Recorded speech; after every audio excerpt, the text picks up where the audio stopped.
इस कथा विश्लेषण में आपका बहुत बहुत स्वागत है। आज की हमारी चर्चा बेहद ही रोमांचक और ज्ञानवर्धक होने वाली है। रणभूमि का दृश्य है, लेकिन यहाँ केवल अस्त्र शस्त्र नहीं चल रहे हैं, बल्कि बुद्धि, अचूक रणनीति और सबसे बढ़कर अहंकार के विनाश का एक बहुत बड़ा खेल खेला जा रहा है। आज हम देखेंगे कि कैसे भगवान गणेश सिर्फ अपनी अतुलनीय कुशाग्रता और बुद्धिमत्ता से एक भयंकर युद्ध का पूरा रुख ही पलट देते हैं। तो आइए सीधे मूल कथा के पन्नों से कुछ ऐसे तथ्य निकालते हैं जो हमें बताएंगे कि एक सच्चा योद्धा केवल अपने बल से नहीं बल्कि अपने दिमाग से कैसे जीत हासिल करता है।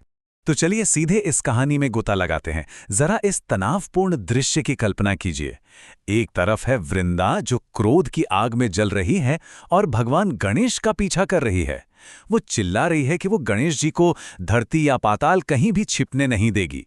वृंदा को ऐसा लग रहा है कि गणेश जी ने उसकी कोई शक्ति छीन ली है। लेकिन यहां ध्यान देने वाली बात क्या है?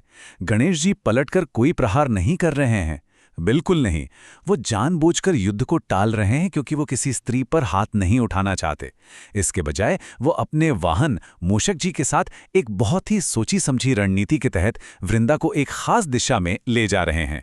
अब भागते भागते एक ऐसी स्थिति आ जाती है जिसकी किसी ने कल्पना भी नहीं की थी। सामने एक विशाल अथाह सागर है जिसे उन्हें पार करना है। और यहां एक बहुत ही दिलचस्प विरोधाभास देखने को मिलता है। एक तरफ मूषक जी हैं जिनकी जान हलक में अटकी है, पूरी तरह से घबराए हुए क्योंकि उन्हें तैरना नहीं आता और डूबने का डर उन्हें सता रहा है। लेकिन दूसरी तरफ देखिए, भगवान गणेश एकदम शांत, एकदम आश्वस्त।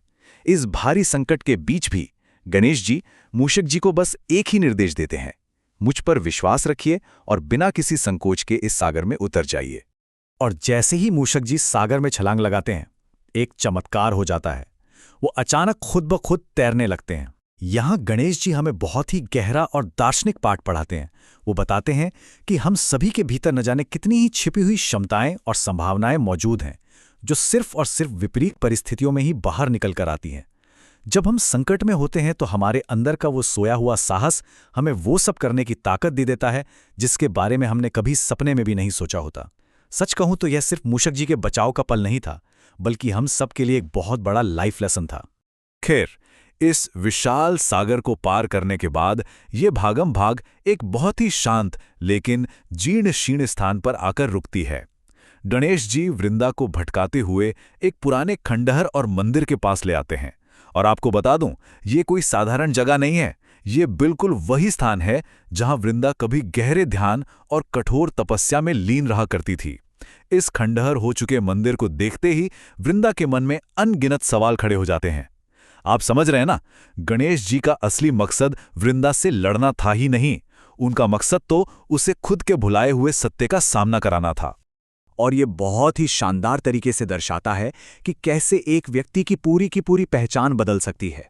जरा सोचिए, एक और वृंदा का वो स्वरूप है जो कभी प्रभु नारायण की परम भक्त हुआ करती थी, एकदम सरल, एकदम पवित्र। और दूसरी ओर उसका आज का स्वरूप है जो जालंधर जैसे भयानक असुर के प्रभाव में आकर एक कुटिल और कपटी आसुरी बन चुकी है। गणेश जी वृंदा को एहसास कराते हैं कि कैसे सिर्फ एक अनुचित कामना और बुरी संगति ने उसके पवित्र हृदय को गहरे अंधकार में धकेल दिया। सच में ये हम सभी के लिए एक बहुत बड़ी चेतावनी है कि हम किन लोगों के साथ उठते बैठते हैं, क्योंकि हमारी संगति ही हमारी आत्मा की दिशा तय करती है। इस खंडहर में कदम रखते ही वृंदा की पूरी मानसिक स्थिति ही पलट जाती है। इसे ऐसे समझिए, सबसे पहले वो अंधे क्रोध में गणेश जी को मार डालने के लिए दौड़ रही थी। फिर इस मंदिर को देखकर उसके भीतर एक अचानक से जागृति आती है, उसे भगवान नारायण की याद आती है। तीसरे चरण में जब उसे अपनी सच्चाई दिखती है तो उसे अपने पापों का भयंकर पछतावा होता है। उसे ये समझ में आ जाता है कि उसका सतीत्व और नारायण से मिला वरदान ही उस दुष्ट जालंधर का सुरक्षा कवच बना हुआ है। और अंततः वो प्रायश्चित करते हुए अपने प्राण त्यागने का फैसला करती है। इस बलिदान से क्या होता है? जालंधर का वो अजय होने का कवच चूर चूर हो जाता है और वृंदा को मोक्ष की प्राप्ति हो जाती है। वृंदा के इस परम बलिदान के साथ ही युद्धभूमि का पूरा नजारा ही बदल जाता है। जालंधर, जो अब तक इस घमंड में चूर था कि उसकी पत्नी के जीवित रहते उसे इस ब्रह्मांड में कोई नहीं मार सकता, अब अपना वो अभेद कवच खो चुका है। अब वो पूरी तरह से असुरक्षित है और बस यहीं से शुरू होता है जालंधर का अंतिम संघर्ष, क्योंकि अब उसके सामने सीधे देवादिदेव महादेव खड़े हैं। अब उसका कोई छल, कोई माया काम नहीं आने वाली।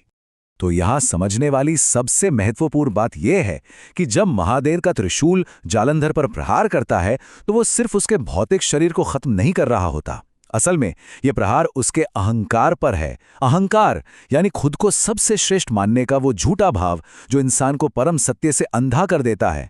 आपको याद होगा, जालंधर वास्तव में महादेव की क्रोधाग्नि से ही पैदा हुआ था, लेकिन अहंकार ने उसकी मति इतनी भ्रष्ट कर दी थी कि वो खुद को ही भगवान समझने लगा था। महादेव का वो अचूक त्रिशूल जालंधर के शरीर से कहीं ज्यादा उसके उस घने अहंकार और अज्ञान के अंधकार को हमेशा के लिए मिटा देता है। उस प्रहार के बाद जैसे ही जालंधर की आंखों से अहंकार का वो मोटा पर्दा हटता है, उसे परम सत्य के दर्शन हो जाते हैं। वो महादेव के सामने पूरी तरह नतमस्तक होकर कहता है कि मैं आप ही से उत्पन्न हुआ, लेकिन अपने अहंकार के अंधेपन में आपको ही नहीं पहचान सका।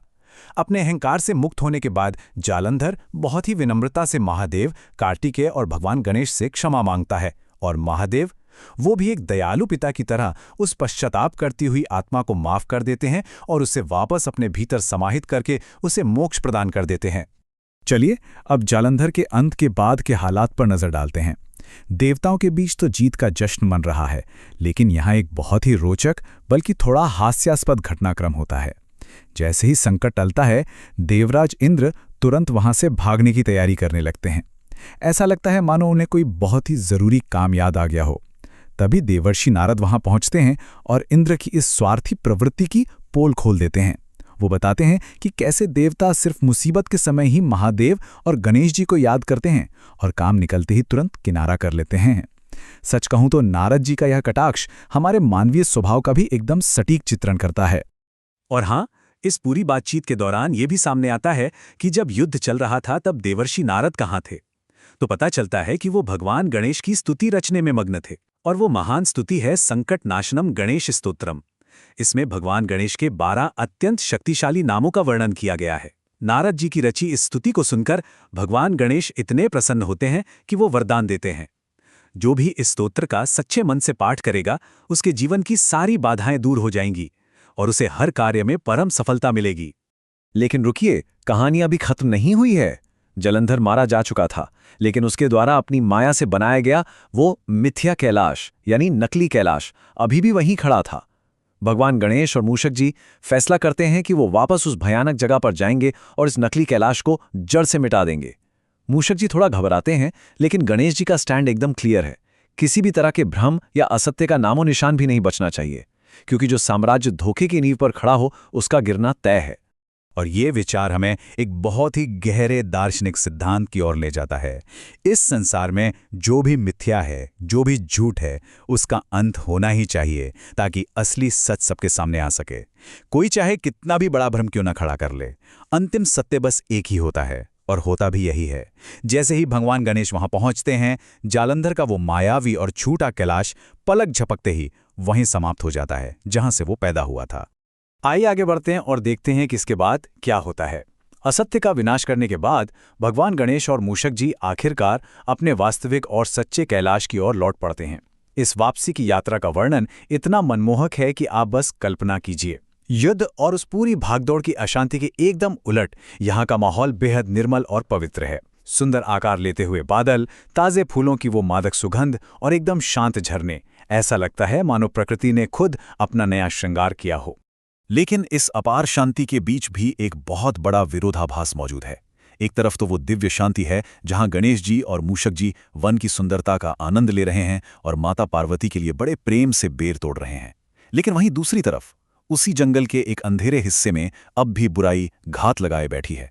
कुछ असुर एक बेबस मृग का शिकार करने की कोशिश कर रहे हैं, और तभी अचानक से पूरे जंगल में एक अत्यंत तेज और चमकीला प्रकाश फैल जाता है, जो उन असुरों का ध्यान पूरी तरह से अपनी ओर खींच लेता है।